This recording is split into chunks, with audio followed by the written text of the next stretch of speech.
Hello বন্ধুরা, good morning. কেমন আছো তোমরা সবাই? কিছু ভালো আছো? আমিও ভালো আছি। এখন বলতে পারছি সকাল 11:30। আমি বেরিয়ে পড়লাম আমার কাজের উদ্দেশ্যে। আর কাজে যেতে যেতে ভাবলাম তোমাদের সঙ্গে হিরো এক্সট্রিম 125 আরের কিছু ডিটেলস শেয়ার করি। তোমরা যারা হিরো এক্সট্রিম 125 ওন করছো বা যারা ভাবছো কিনবে, তাদের যে সমস্ত কনক্লুশনে আসি, তোমরা চিন্তা ভাবনা করছো গাড়িটা কেনা উচিত বা কেনা উচিত না, তারা অবশ্যই ভিডিওটার সঙ্গে থাকো, ভিডিওটা দেখতে থাকো। আর ভিডিওতে কোনো কিছু জানার থাকলে অবশ্যই কমেন্ট করে জানাও।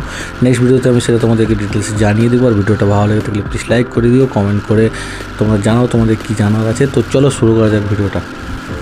তো বন্ধুরা, এই গাড়িটার বয়স হচ্ছে 3 মাস। এই গাড়িটা আমি 3 মাস ধরে চালাচ্ছি। আর এই গাড়িটা আমি মধ্যমগ্রাম শোরুম থেকে পারচেস করেছিলাম। তো এই গাড়িটা কেনার পর থেকে আমার মোটামুটি 1700 কিলোমিটার মতো চালানো হয়ে গেছে। তো ফার্স্ট সার্ভিসিং হয়েছিল 600-তে, অ্যাকচুয়ালি 500-তে করার কথা ছিল, কিন্তু আমার সময় হয়েছিল না, যার জন্য 600 কিলোমিটারে আমি ফার্স্ট সার্ভিসিং করেছি। তো ফার্স্ট সার্ভিসিংয়ের খরচা কত, কী ব্যাপার, কী না হয়েছে, সব ডিটেলসে আমি একটা ভিডিও করেছি, সেটা আমার চ্যানেলে পোস্ট করা আছে। তোমরা যারা দেখোনি তোমরা গিয়ে দেখে আসতে পারো। তো তাও আমি এই ভিডিওতে বলেছি ফার্স্ট সার্ভিসিংয়ে আমার ওই 700 টাকার কাছাকাছি খরচা হয়েছিল। তো ফার্স্ট সার্ভিসিংয়ে আমার হচ্ছে মোবিল চেঞ্জ হয়েছিল, মোবিল ফিল্টার চেঞ্জ হয়েছিল, আর ক্লাচের প্রবলেম হচ্ছিল। তো ক্লাচের প্রবলেমটা আমি বলছি, তো মোটামুটি 700 টাকার কাছাকাছি খরচা হয়েছিল। তো যাই হোক, গাড়িটা কেনার প্রথম 500 কিলোমিটারের মধ্যে আমার যেটা প্রবলেম হচ্ছিলো সেটা হচ্ছে ক্লাচ খুব ডিলে হয়ে গেছিলো, যার জন্য হচ্ছে গিয়ার শিফটিংয়ের খুবই প্রবলেম হচ্ছিলো। তো সেটা আমার ফার্স্ট সার্ভিসিংয়ের পরে ওটার পরে আর ক্লাচের কোনো প্রবলেম হয়নি, আর গাড়িটাও স্মুথ রানিং চলছে। আর বলি তোমাদেরকে, তো ফার্স্ট সার্ভিসিংয়ের আগে আমি মাইলেজ মোটামুটি পাচ্ছিলাম ওই 40-এর কাছাকাছি। তো ফার্স্ট সার্ভিসিংয়ের পরে আমি গাড়িটা দেখতে পাচ্ছি অফ রোডিং আর হচ্ছে হাইওয়েতে সব কিছু চালানোর পরে আমি দেখেছি মোটামুটি গাড়িটার মাইলেজ মোটামুটি 50-এর কাছাকাছি দিচ্ছে।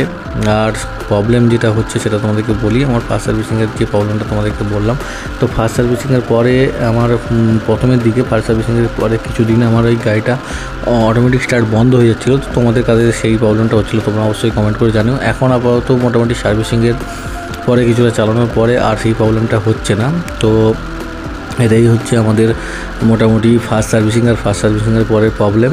আর অনেকেই ভিডিও বানাতে দেখছি যে গিয়ার শিফটিংয়ের প্রবলেম। হ্যাঁ, গিয়ার শিফটিংয়ের প্রবলেমটা তোমাদেরকে বললাম যে প্রথমের দিকে গিয়ার শিফটিংয়ের প্রবলেম হচ্ছিলো, ওটা আমার ক্লাচ ঢিলা হয়ে গেছিলো যার জন্য, কিন্তু এছাড়া আর কোনো প্রবলেম দেখতে পাইনি। আর সেকেন্ড যেটা তোমাদেরকে বললাম যে গাড়িটা স্টার্টও বন্ধ হচ্ছিলো, তো সেটাও এখন ঠিকঠাক হয়ে গেছে, সেটারও কোনো প্রবলেম দেখতে পাচ্ছি না। আর গাড়িটা খুবই স্মুথ চলছে। তার মাইলেজের কথা তোমাদেরকে বললাম, কারণ ফার্স্ট সার্ভিসিংয়ের আগে গাড়িটা মোটামুটি 40-এর কাছাকাছি মাইলেজ দিচ্ছিলো, আর ফার্স্ট সার্ভিসিংয়ের পরে মোটামুটি ওই 45-50-এর কাছাকাছি পাচ্ছি। তো এখনও second third servicing, fourth servicing এখনও বাকি আছে। তো এগুলোর পরে মোটামুটি আমার বন্ধুরা যারা কিনেছে তারাও বলছে মোটামুটি 50-55 মাইলেজ দেয়। অ্যাকচুয়ালি সিটি আর হাইওয়ের মধ্যে দুটোর মধ্যে ডিফারেন্স আছে। তো সিটির মধ্যে ওরা বলছে মোটামুটি 50-এর কাছাকাছি মাইলেজ পাচ্ছে। তো আমার যেটা রিভিউ, আমি গাড়িটা কেনার পরে মোটামুটি 1700 কিলোমিটার মতো চালানো হয়ে গেছে।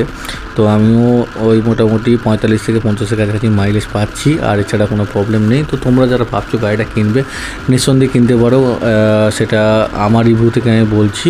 আর তোমাদের আরও কিছু যদি জানার থাকে তোমরা অবশ্যই কমেন্ট করতে পারো, সেটাও আমি জানিয়ে দিব তোমাদের আরও কিছু জানার থাকলে। আর এমনি গাড়িটা স্মুথ, অন্যান্য 125 যে গাড়ি আছে সবগুলো গাড়ি চালিয়েছি, তার থেকে আমার হিরো এক্সট্রিম 125টাই বেটার বলে মনে হয়েছে, কারণ এর লুকটা তো খুবই সুন্দর, তোমরা দেখেছো। আর পারফরমেন্সও মোটামুটি খারাপ না, অন্যান্য গাড়ির থেকে যথেষ্টই ভালো। যেরকম হন্ডা SP 125 বা পালসার 125 NS 125 বা পালসার নর্মাল 125, ওগুলোর থেকে অনেকটাই বেটার মনে হয়েছে আমার। তো এক একজনের একরকম পছন্দ থাকে, আমার রিভিউ থেকে আমি বললাম, এটা আমার পার্সোনাল রিভিউ, যে আমার হিরো এক্সট্রিম 125টাই ভালো লেগেছে। আর তার জন্য আমি অ্যাকচুয়ালি SP 125 কিনতে গেছিলাম, তারপরে আমি এইটা টেস্ট ড্রাইভ নিয়ে তারপরে হিরো এক্সট্রিম 125 কিনেছি। তো যাই হোক, এই ছিল রিভিউ। আর যদি তোমাদের কিছু জানার থাকে তোমরা অবশ্যই কমেন্ট করে জানাও, সেটা আমি নেক্সট ভিডিওতে জানিয়ে দেবো। আর এই যে দেখতে পাচ্ছ বন্ধুরা, আমি সবসময় হচ্ছে হাইওয়েতে চালাতে পারি না, এই যে দেখছো আমি কেমন গাড়ি চালাচ্ছি, সবসময় গলিগলির মধ্যে দিয়ে যাচ্ছি।